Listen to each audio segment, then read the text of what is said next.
I'm not even saying that a go bag would even have been of any help without some type of warning system or whatever. Even if you did have the warning system, like Kim said, most people are asleep. Do you even hear that going off? And what they're figuring out is that in the settings on the iPhone, you have to go in and turn it on to get those local alerts. Went about 10,000 feet up. Do I call it Middle Mountain? It's Middle Mountain. Okay, Middle Mountain. And it was a blast. We had a lot of fun. We were on some ATV trails. We'd never done anything like that. Yeah, it's on BLM land. We are pizza people, and we just haven't found really any good pizza here. Welcome to 99 Adventures, the podcast where the campsite stories are all about the RV lifestyle. We're your hosts, Alan and Kim, fellow lovers of all things RV living. Here on 99 Adventures, we explore the highs and pickups of life on wheels, whether it's discovering hidden gems off the beaten path or tackling the realities of RV living. But we're not just about the travel, we're about the taste, too. In every episode, we'll cook up something special right from the RV kitchen or campsite. So get hooked up, grab your skillet, and let's hit the road. It's time for 99 Adventures, where the journey and the flavors never stop. Welcome to another episode of 99 Adventures. We don't have anything cooking, but we cooked. Yesterday, we had fried pork chops and Chicken fried steak and mashed potatoes. Alan made a mess. Yep, I did. I'm still trying to clean it, oil up. That got splattered. Some got on the ceiling. Oh yeah, I forgot to clean that. Yeah. Anyway, just fry that stuff outside. So on this episode of 99 Adventures, we are going to jump into the biggest thing that's been on our minds since the 4th of July, because this really has hit close to home, is the devastating floods in the hill country of Texas. And ironically enough, our last episode, we released it a couple of days before the 4th. I think we released it on Wednesday, was about a go bag and being prepared in the event of an emergency of something just like that there is no warning. You just have to grab what you can grab and go. Yeah. And the floods, just a little recap, took a lot of folks by surprise. Holiday weekend. 3 or 4 o'clock in the morning. Yeah, 3, 4 o'clock in the morning. They are saying that the National Weather Service did send out an alert around 1:30 time frame. And from... No, at 1:30, at 2 o'clock, at 3 o'clock, at 4 o'clock.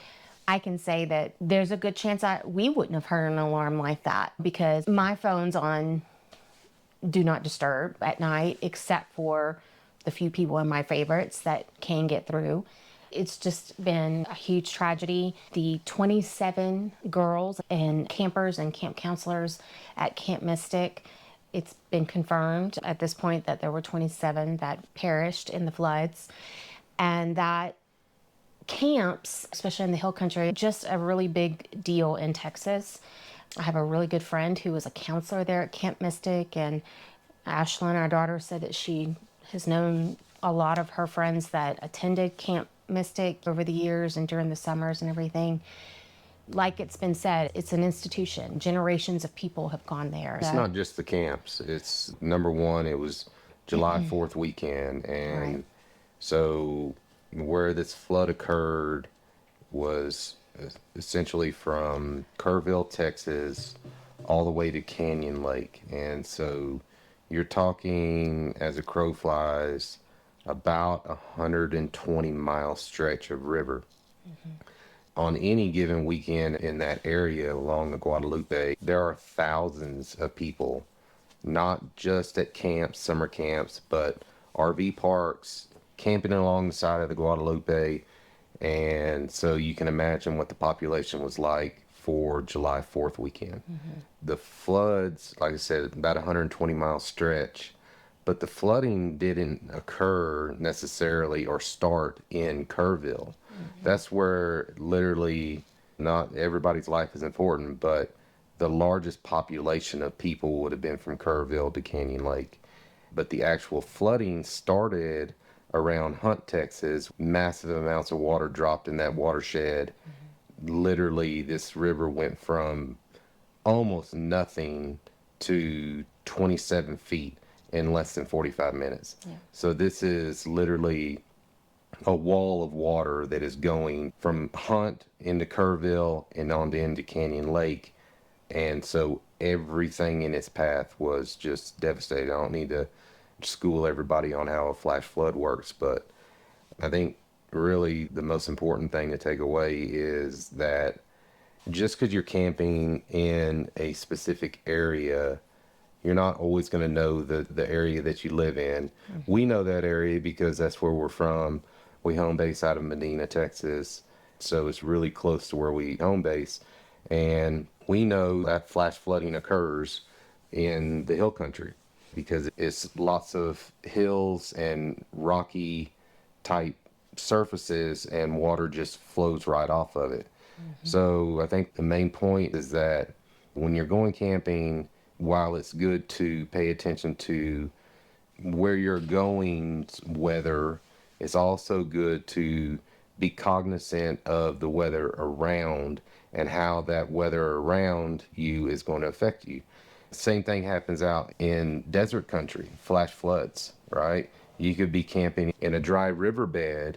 Well, it's named that riverbed that has no water in it is a named river for a reason, because when it rains 200 miles away, that water is going to fill that river basin up. And so I think which has been happening. And so in New Mexico. Yeah, there's another round going on right now in Texas. It's literally round 3. Mm-hmm. And so right now it's a different part. It's not Kerrville, it's not the Guadalupe Basin, but it's other rivers that. But it's right next to it. But those rivers were completely dry. And now they look like the Colorado River with rapids and everything. It's a double-edged sword. We need the water. Major drought. And still in major drought with even what's occurred, the amount of rainfall that has occurred, there is still a lot of the area around there that's considered under major drought. Yeah, you hate to see any kind of loss of life. And again, it's a double-edged sword. We need the rain. We always need it. You don't ever want to see anybody get hurt. Unfortunately, that's what happened. But it goes back to our point, and ironically enough, our last episode talking about a go bag, right? Mm-hmm. And the time of morning that occurred, I'm not even saying that a go bag would even have been of any help. Without some type of warning system or whatever. Even if you did have a warning system, like Kim said, most people are asleep. Do you even hear that going off? But I would like to think that if we did get some kind of warning, that we would have something just to leave the RV and get out as quickly as possible, right? Sure. Because it could have very well have been us camping at an RV park. Along the Guadalupe. It's a very, very, very popular destination for RVers. Mm-hmm. One of the things that we probably didn't mention, I don't think we mentioned in the last episode for an emergency preparedness, was to have a NOAA weather radio. And I had put that off a little bit about getting one. But after this, we are going to get one off of Amazon. The Midland NOAA Emergency Weather Radio. Midland. They're a U.S.-based company. We're going to order one from Amazon and just have that as an extra piece in our emergency preparedness bag. That way, if we know there's going to be weather, at least we can have that out and ready to go, and in case it happens overnight, and it can provide those alerts and things like that. The other thing that has come up a lot in all of this is that a lot of people have said that they didn't get the warnings from the National Weather Service.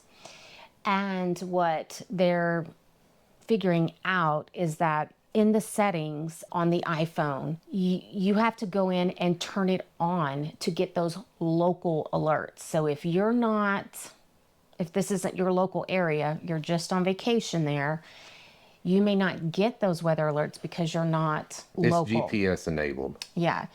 I'm putting up on the screen right now how to go in the iPhone. You just go to the settings, go to the notifications.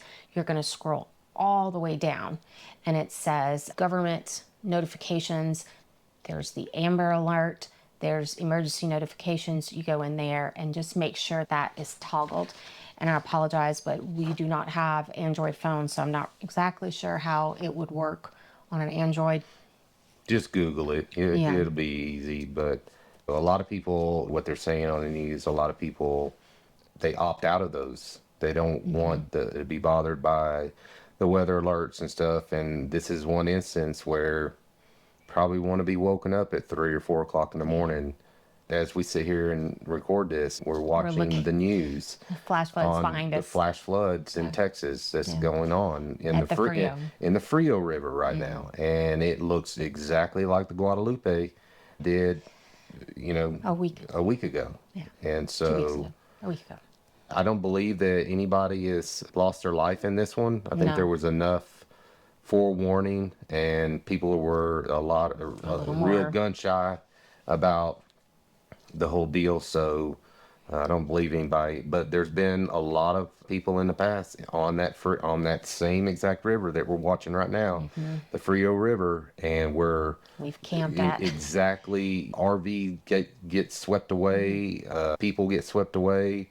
So you got to pay attention, not just to your local weather, but what's happening 200 and 300 miles away from you. Sometimes, and areas are different. Like we said, that we're specifically talking about the hill country where flash floods do occur, and they happen quickly because of the flat, rocky surfaces and everything. So if you're going to go to an area that's similar to that, so kind of the same thing. Yeah.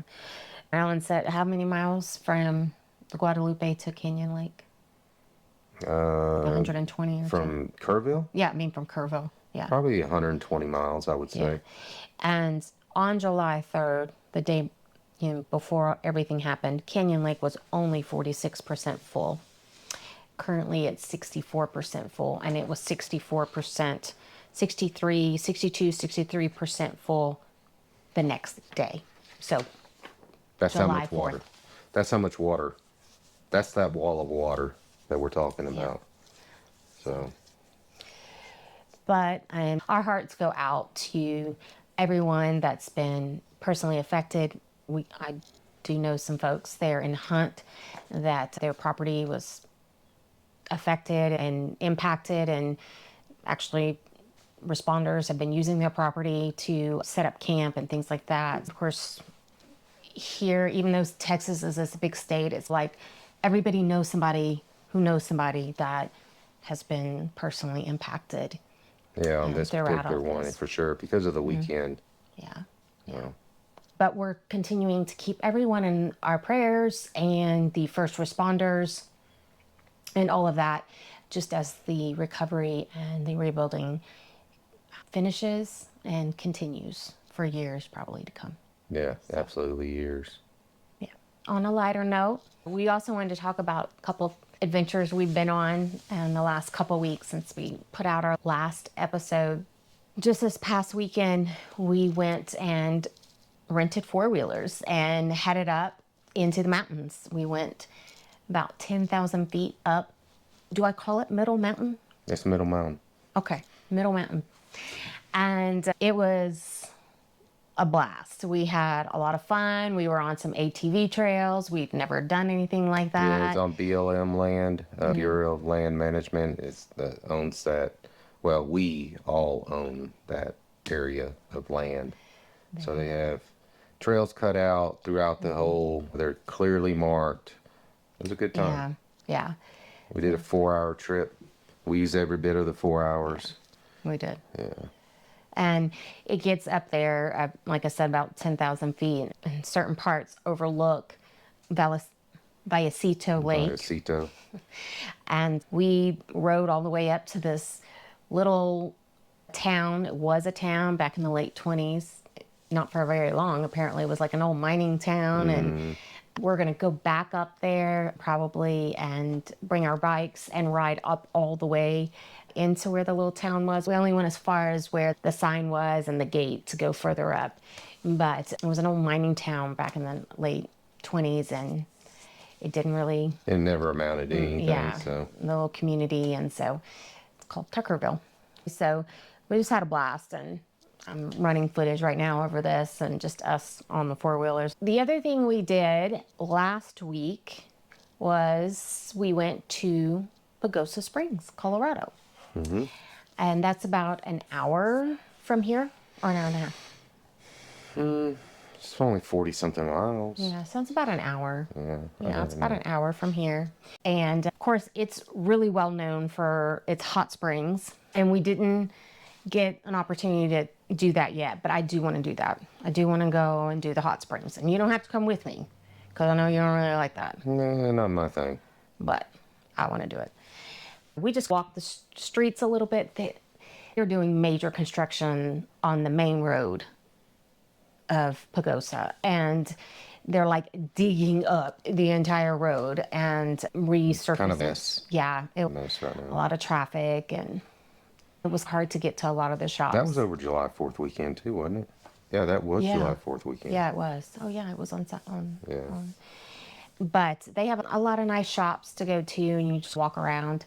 The San Juan River that runs through Pagosa is public water, so you can float that area all the way through town on you have to rent a tube, and then you can get in wherever you want and just But it's float. free. It's free, yeah. So Yeah. there was They lots call of it- people in there. Yeah, Nathan's Hippie Dip Hot Springs. It's kind of what it's called, but it's the San Juan River. And it's right there at Centennial Park. And you can go up a little bit more further up from Centennial Park, but you can go right there at Centennial Park. They have restrooms, picnic alongside the bank, that kind of thing. We're probably going to do that potentially in a couple of weeks, maybe. Yeah. We have family coming, and so we're going to be doing a couple of things. That's what we've been doing. Leading up to that is figuring out what we're going to, all the little activities that we're going to take part in. We ate at Mountain Pizza and Tap Room. Is that what the name was? Yeah. And got pizza, obviously. It was okay. Meh. No, No. Okay. no. That has been probably the hardest thing. We are pizza people, and we just haven't found really any good pizza here. I think we're gonna have to go to Ouray. or can't remember the other town that was supposed to have a good pizza place, but I don't Yeah. know.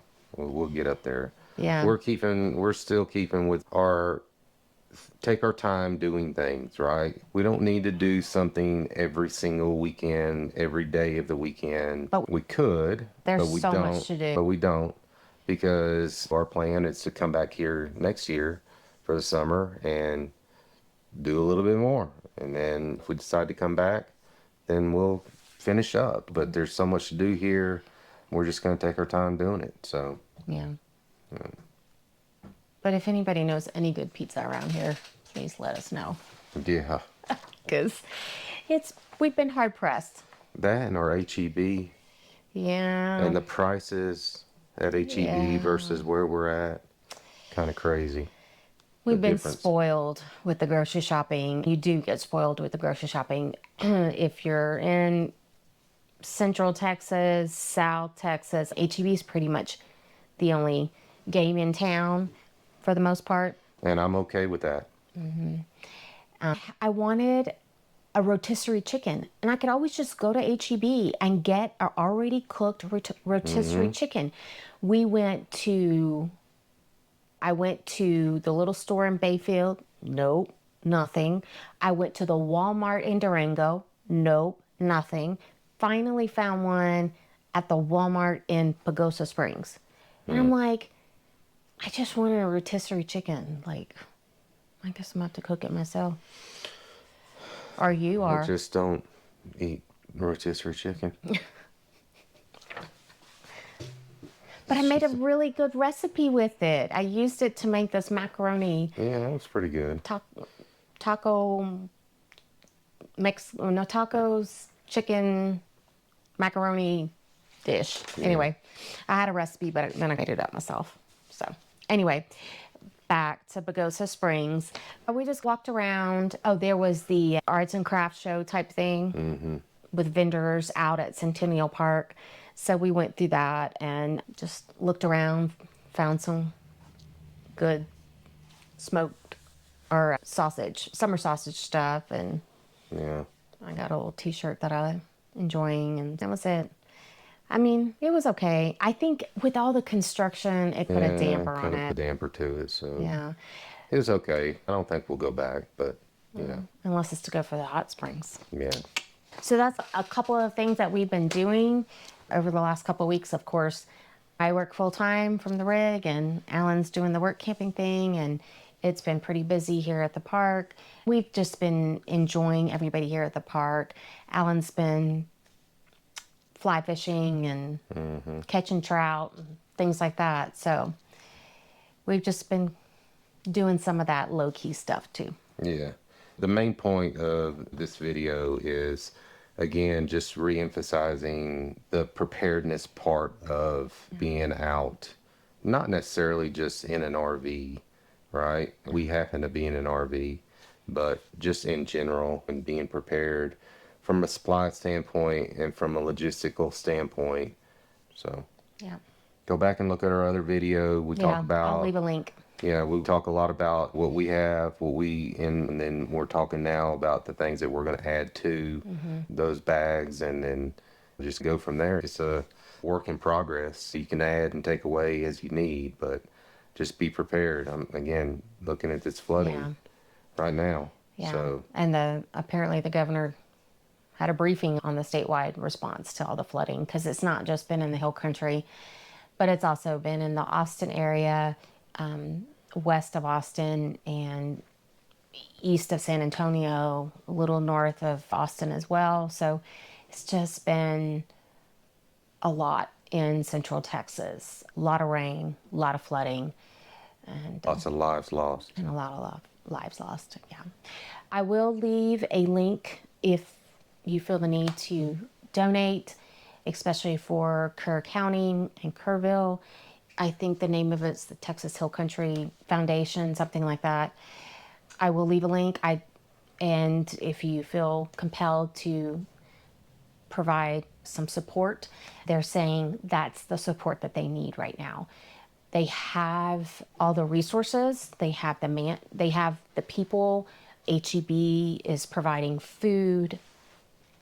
They've gotten donations of materials and things like that. And so at this point, and for right now, the monetary piece is what's most needed. Feel compelled to give. I'll include a link to that foundation that has been There's the go-to. tons of foundations. Yeah, I mean, you There's can do the tons of them. American Red Cross as You well. pick one. Yeah. You just pick. There's also pets. I might include a few that I know of that the proceeds will go directly to those affected. So, all right. Well, another journey comes to a close on 99 Adventures. So, here's to RV life, tasty meals, and the adventure still waiting for us. All right. Peace. Enjoy your next adventure, and bon appetit.